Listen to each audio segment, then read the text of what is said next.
Olá, bem-vindas e bem-vindos a mais uma análise aprofundada aqui no nosso espaço. Hoje, o mergulho é num tema, olha, central para o agronegócio brasileiro. O impacto da nova reforma tributária nos contratos rurais. Sabe aqueles de arrendamento e parceria? Temos aqui uma análise macroeconômica, tributária, bem detalhada sobre isso. A fonte é um estudo minucioso do Carlos Rocha, que é especialista em gestão tributária, e a nossa missão aqui é clara, né? Tentar decifrar como essa reforma, que já estão chamando de a maior transformação fiscal do Brasil em décadas, como ela vai mexer com a vida dos proprietários de terra e também com a dos quase 2 milhões de arrendatários e parceiros rurais pelo país. Principalmente, claro, com as mudanças que vêm aí a partir de 2026. Para guiar a gente pelos detalhes, pelas implicações dessa análise, temos nosso especialista aqui. Qual que é o cenário geral que essa reforma desenha para o campo? É mais simples ou complica? É uma ótima pergunta para a gente começar. Olha, embora a teoria econômica por trás da reforma aponte para uma simplificação geral do sistema, né? A análise que a gente tem em mãos indica que na prática, e falando especificamente para o agronegócio, a reforma traz desafios setoriais bem significativos. O setor está de fato, assim, diante de um ponto de inflexão importante. Nosso foco hoje vai ser entender a reestruturação que vai se tornar praticamente compulsória para os contratos de arrendamento e principalmente os de parceria rural. Vamos analisar os novos custos, os riscos e as mudanças estruturais que vêm por aí. Ok, vamos lá então. Antes da gente olhar para o futuro, para o pós-reforma, acho que é fundamental entender o ponto de partida, né? Como é que funcionava ou ainda funciona hoje, antes de 2026, a tributação desses contratos no campo? Quais eram as diferenças, assim, cruciais entre os modelos? Perfeito. Essencialmente, a gente convive com dois modelos principais no campo, cada um com um tratamento tributário bem diferente. O primeiro é o arrendamento rural. O jeito mais simples de pensar nele é como um aluguel da terra. O proprietário cede o uso do imóvel para outra pessoa explorar, né? E recebe um pagamento fixo, geralmente em dinheiro, às vezes em produto. O ponto-chave aqui é que o proprietário não se envolve no risco da atividade.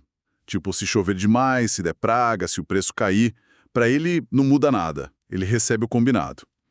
Do ponto de vista fiscal, para o dono da terra, pessoa física, essa grana é tratada igualzinho a um aluguel. Cai na tabela progressiva do imposto de renda, sabe? Aquela que pode chegar a 27,5%. Nossa, 27,5% é bastante coisa. É uma carga alta, sem dúvida. Mas, de certa forma, reflete a natureza da renda, né? Mais passiva, menor risco para o dono da terra. Aí tem o segundo modelo, que é a parceria rural.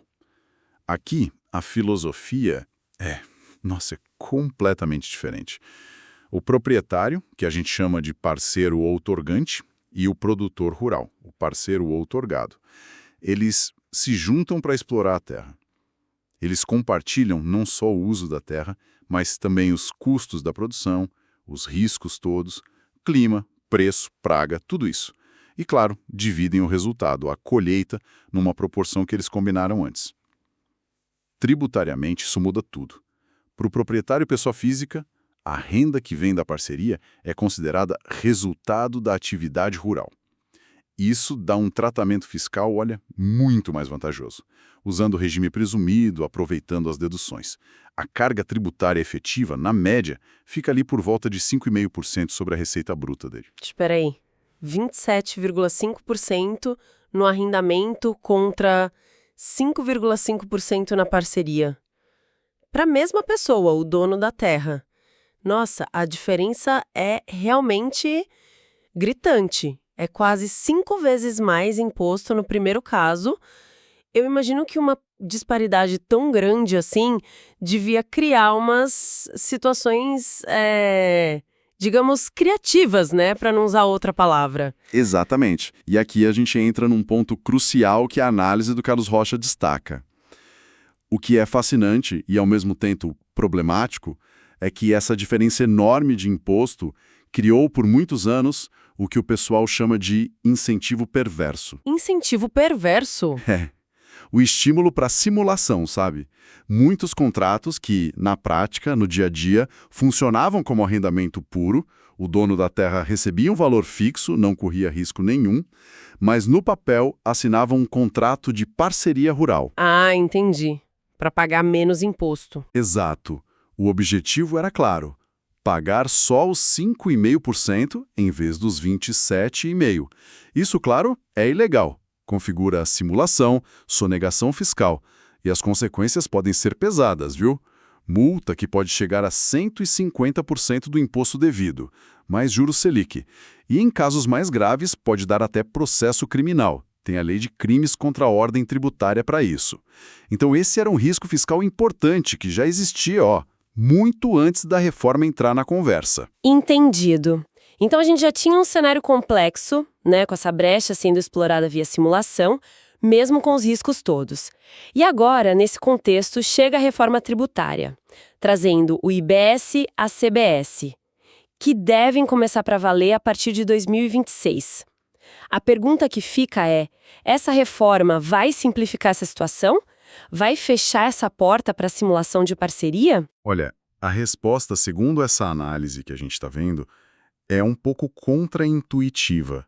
Embora um dos objetivos da reforma seja simplificar o sistema tributário brasileiro como um todo, né? Que é bem complexo. Mas para o produtor rural e para a gestão desses contratos específicos, a percepção é que ela vai trazer, pelo menos no início, uma camada a mais de complexidade.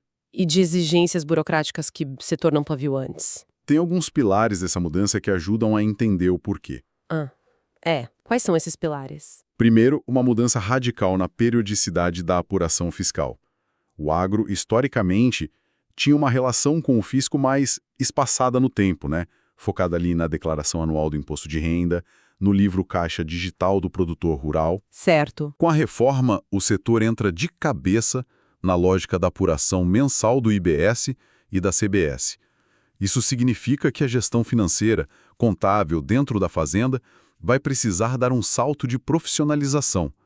A gente está falando de controle de fluxo de caixa quase em tempo real, gestão rigorosa de nota fiscal de entrada, de saída, precisa de software de gestão mais robusto, integrado.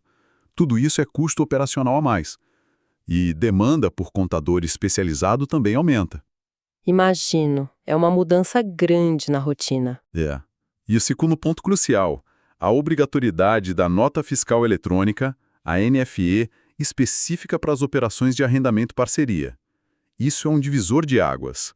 Hoje, muita coisa ainda rola com um controle informal, documento menos padronizado.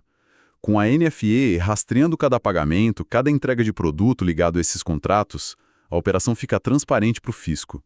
Aquelas parcerias simuladas que a gente falou, onde o pagamento para o dono não batia com a divisão de risco. Fica escancarado, né? Exatamente. Fica escancarado. E a Receita Federal já até sinalizou que o agro vai ser um foco de fiscalização na implementação dos novos impostos. A transparência vira compulsória, não tem mais escolha. E tem um terceiro ponto que segmenta o setor, a regra de isenção para faturamento anual. A proposta é que produtor rural, pessoa física ou jurídica, com faturamento bruto anual abaixo de 3,6 milhões de reais, fique isento de IBS e CBS. Isso parece bom para os pequenos, não? Sim, por um lado, cria um regime simplificado. Pode ajudar muito o pequeno produtor, a agricultura familiar. Por outro lado, cria um degrau, né? Um produtor que fatura 3,5 milhões está num regime simples, isento. O vizinho dele, com 3,7 milhões, já cai na complexidade toda. Apuração mensal, custo, isso afeta a margem dele direto. Nossa, é verdade. Pode criar uma distorção ali na competição para quem está perto desse limite. Exato. Exige um planejamento tributário muito fino. Ou pode até desincentivar o cara a crescer para não cruzar essa linha. É complicado. Entendi essas mudanças operacionais, apuração mensal, nota eletrônica, essa divisão pelo faturamento, são mudanças importantes no dia a dia da gestão. Mas a análise que a gente tem aqui aponta que o impacto mais profundo mesmo, aquilo que realmente mexe na conta final e na estrutura dos contratos, está na própria mecânica do imposto novo, não é isso? Como é que a lógica do IBS e CBS, principalmente essa questão dos créditos tributários, que é tão central no IVA, né? como isso atinge em cheio os contratos de parceria rural? Qual é exatamente o mecanismo que vira o jogo aí? Precisamente. Esse é o coração da análise. E é o ponto que, segundo Carlos Rocha, força o que ele chama de uma reengenharia contratual de verdade. Para entender isso, a gente precisa seguir o fluxo do dinheiro e dos créditos tributários dentro de uma parceria rural legítima, já com as regras do IBS-CBS. Vamos por passos. Vamos lá. Passo 1. O começo do ciclo. O produtor rural, o parceiro outorgado, aquele que planta e colhe, ele precisa comprar os insumos, né?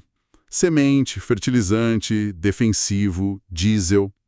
Ao fazer essas compras, ele vai pagar a alíquota cheia do IBS-CBS sobre o valor desses insumos. A análise projeta essa alíquota combinada em uns 11,4%, mais ou menos. O valor exato ainda vai ser definido, mas o ponto crucial é: o valor do imposto pago nessas compras vira um crédito tributário para ele, para o parceiro outorgado. Ele guarda esse crédito. Ok, até aí normal num IVA, né? Comprou, pagou imposto, gerou crédito. Isso. Passo 2. A venda da produção. Colheu, vendeu a safra no mercado. Sobre o valor total dessa venda, ele também vai calcular e pagar os 11,4% ou a alíquota que for de IBS-CBS. Só que aí entra a mágica do IVA. Ele vai poder usar aqueles créditos que ele acumulou lá na compra dos insumos, no passo 1, para abater o imposto que ele tem que pagar agora na venda. Na prática, ele só paga imposto sobre o valor que ele agregou. Até aqui, tudo certo. Funciona como esperado. Certo. E o problema onde entra? Passo 3, a partilha e o problema. Agora vem a hora de dividir o resultado com o dono da terra, o parceiro outorgante. Vamos supor que o contrato diz que o dono tem direito a 20% da produção, e ele recebe a parte dele em produto, por exemplo, sacas de soja. Quando esse proprietário for vender a cota dele, esses 20% da produção lá no mercado, ele também vai ter que destacar e pagar os 11,4% de IBS-CBS sobre o valor total dessa venda dele. E aqui surge o problema crítico que a análise identificou. Ele, o proprietário, não tem crédito tributário para compensar esse imposto a pagar. Ué, por que não? Porque quem comprou os insumos e gerou os créditos lá no passo 1 foi só o parceiro outorgado, o produtor. Não foi o proprietário. Espera um pouco, deixa eu ver se eu entendi direito essa dinâmica. O produtor que comprou os insumos, que trabalhou a terra, ele usa o crédito para reduzir o imposto na venda da parte dele. Faz sentido. Mas o proprietário, o dono da terra, quando vai vender a parte dele da colheita, paga o imposto cheio, os 11,4% sobre o valor todo, sem ter crédito para abater. Mesmo que a produção dele só tenha sido possível por causa daqueles insumos que o parceiro comprou. Parece que, não sei, a mesma coisa está sendo tributada duas vezes, ou pelo menos de forma muito mais pesada na mão do proprietário. Acertei? Sua leitura está perfeita. É exatamente essa questão. O proprietário não pode usar os créditos gerados na compra dos insumos que viabilizaram a produção toda, incluindo a parte dele. É como, sei lá, imagina duas pessoas construindo uma casa juntas. Uma compra todo o material, cimento, tijolo, tudo e guarda as notas. A outra entra com o terreno. Na hora de vender a casa pronta e dividir o dinheiro, só quem tem as notas do material consegue abater esse custo na hora de calcular o imposto sobre o lucro da venda. O dono do terreno, quando recebe a parte dele do valor da casa, paga o imposto sobre o valor cheio, sem descontar o custo do material que ele não comprou direto. No caso da parceria rural, isso gera o que a análise chama de bitributação econômica sobre a parcela do proprietário. A mesma riqueza gerada, que é a produção agrícola, acaba sofrendo uma carga de imposto efetiva maior na parte que cabe ao dono da terra, porque ele fica sem o crédito para neutralizar o imposto na ponta dele. Entendi as implicações. Essa falta de crédito para o proprietário na hora de vender a parte dele. O que isso significa na prática? Para a viabilidade desses contratos de parceria como eles existem hoje? Significa que a estrutura tradicional de parceria rural, especialmente aquela onde só um dos lados, geralmente o produtor, o parceiro outorgado, banca 100% do custo dos insumos, essa estrutura se torna economicamente inviável, segundo a análise. A carga tributária extra que cai na receita do proprietário, os 11,4% cheios, sem crédito, ela come uma parte muito grande da rentabilidade que ele esperava ter por ceder a terra e dividir o risco. Torna um negócio bem menos atraente para ele, ou até deficitário dependendo da margem. A conta simplesmente não fecha mais nesse modelo tradicional. Caramba. Então, se a estrutura tradicional de parceria, onde só um lado compra os insumos, fica inviável por causa dessa dinâmica dos créditos do IBC-CBS, quais são as saídas? O que os proprietários e produtores que hoje trabalham nesse modelo precisam fazer para se adaptar a essa nova realidade que começa em 2026? Não parece ter muita escolha, né? Exato, não tem muita escolha. A reforma tributária, nesse ponto específico da parceria, age como um verdadeiro forcing legal, como diz a análise. Ou seja, não é uma sugestão, é uma imposição da lei. A nova estrutura do imposto obriga uma mudança nos contratos para que eles continuem viáveis e corretos. Ela força uma revisão profunda dos modelos de contrato que existem hoje. E as estratégias, os caminhos que a análise apontam são bem diretos. E quais são? A primeira e a mais fundamental é a reestruturação contratual obrigatória das parcerias rurais genuínas. Os contratos vão ter que mudar. A solução é prever claramente no contrato a partilha proporcional dos custos com insumos entre os parceiros. Voltando ao nosso exemplo. Se o contrato diz que o proprietário tem direito a 20% do resultado, ele também vai ter que bancar financeiramente 20% dos custos dos insumos comprados para aquela safra. Ao fazer isso, ao comprar ou reembolsar a parte dele nos insumos e ter nota fiscal para comprovar, ele passa a ter direito a 20% dos créditos de IBS-CBS gerados na compra total.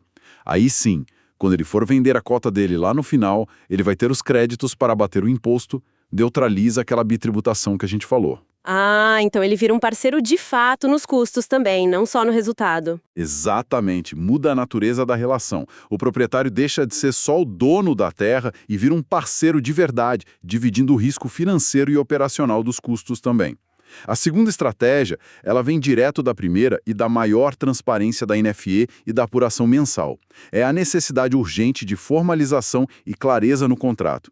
Aquela prática antiga de simular parceria para fugir do imposto do arrendamento, que já era arriscada, agora ela fica economicamente inviável por causa dos créditos e fiscalmente suicida por causa da rastreabilidade. Qualquer diferença entre o papel e a realidade vai pular aos olhos do fisco. Nesse cenário novo, ter uma assessoria jurídica boa em contrato agrário e uma contabilidade que entenda a fundo as regras do IBCS deixa de ser luxo, sabe? Vira insumo crítico para a operação, tão essencial quanto a semente, o adubo. Faz todo sentido. A gestão precisa ser muito mais profissional. Sem dúvida. E por fim, a análise recomenda uma visão de longo prazo. É importante lembrar o objetivo maior da reforma tributária. Se a gente conecta isso com o quadro geral da economia, a ideia é ter um sistema mais neutro, mais eficiente, sem imposto em cascata, né? Simplificar. A longo prazo, a expectativa é que um IVA bem feito possa sim fortalecer a competitividade de toda a economia, incluindo o agro. Contudo, o período de transição, que deve ir de 2026 a 2032, vai ser inevitavelmente um período de muita adaptação, aprendizado, incerteza, ajuste. Isso vai exigir dos gestores do agronegócio, proprietários, produtores, cooperativas, agroindústrias, uma capacidade de planejamento estratégico, flexibilidade, adaptação. Olha, muito acima do que estavam acostumados. Não é só um ajuste de alíquota para o campo. Longe disso. Ela representa uma mudança estrutural profunda, principalmente para os contratos de parceria rural. A mecânica de crédito do IBS-CBS basicamente acaba com a viabilidade econômica das parcerias simuladas e força até as parcerias de verdade a se reestruturarem. A palavra-chave parece ser essa partilha real e proporcional dos custos e riscos entre dono da terra e produtor. Tudo formalizado no contrato e refletido na operação do dia a dia. A transparência vira regra e não exceção. É isso. Precisamente. A mensagem central da análise é essa. A nova mecânica de crédito do IBCBS não apenas incentiva, ela força uma mudança estrutural nas parcerias. A simulação deixa de ser só arriscada, ela se torna economicamente inviável e fiscalmente transparente. A partilha real de custos, na mesma proporção da partilha dos resultados, é a única forma do modelo de parceria continuar existindo de forma sustentável com as novas regras. O período de transição, como a gente falou, vai exigir um esforço proativo de planejamento, busca por assessoria especializada e muita adaptação de todo mundo no agro que usa esses contratos. Ficar parado esperando não é uma opção viável. Isso nos leva a uma reflexão final interessante, que talvez é um pouquinho além do impacto fiscal imediato que a análise detalhou. Se a reforma por causa dessa mecânica tributária está forçando os proprietários de terra a se envolverem mais diretamente nos custos e, por consequência, nos riscos financeiros e operacionais da produção, será que essa mudança poderia, quem sabe como um efeito colateral inesperado, estimular novos modelos de gestão no campo? Será que a gente pode ver surgir formas mais colaborativas, mais profissionalizadas de parceria? Talvez umas joint ventures agrícolas mais formais? Ou até mesmo um incentivo para que os proprietários busquem mais conhecimento técnico e inovem mais nas suas próprias terras, em vez de só ceder o uso. É uma transformação que vai muito além do imposto em si, né? E que certamente vale a pena a gente observar de perto nos próximos anos, conforme o setor absorve e reage a essa nova realidade. Fica aí a reflexão.